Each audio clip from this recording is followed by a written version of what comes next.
threes. Well, good Monday morning, everyone. We're starting off the day with a mainly clear sky out there and comfortably warm temperatures, currently sitting back into the low to mid 70s, just right around average for this time of year. At 74 degrees, stepping out the door in Savannah, to 72 degrees currently in Statesboro. So not a bad start to the day, and most of the area is staying dry. However, we are currently tracking a few heavy downpours right across the islands in McIntosh County.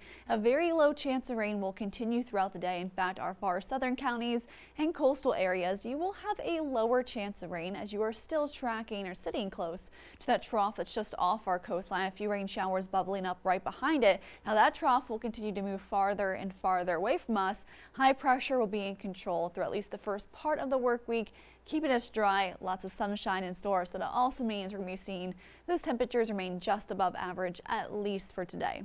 So mostly sunny out there to start off this new work week. 83 degrees by 11 o'clock, then back into the low to mid 90s for highs. Feel like temperatures right around 100 degrees. So overall, the humidity not terrible out there today compared to what we saw last week, but of course still tracking that summer heat and humidity throughout the day at 94 degrees for that high in Savannah, 93 degrees in Hampton, and 93 degrees in Vidalia. Now as we head through the rest of the week, at least through Wednesday into Tuesday, we're still tracking that area of high pressure sitting across the region. Hot and humid tomorrow, 92 degrees.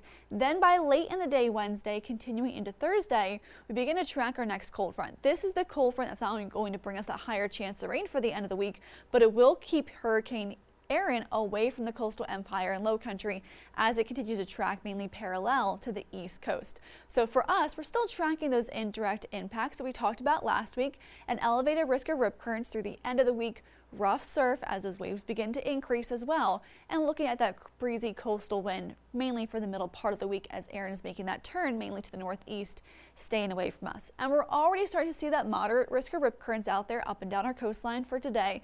Wouldn't be surprised if we do see a high risk of rip currents at least by Wednesday. As for the latest on Erin, if you did miss it, it exploded into a Category 5 hurricane over the weekend.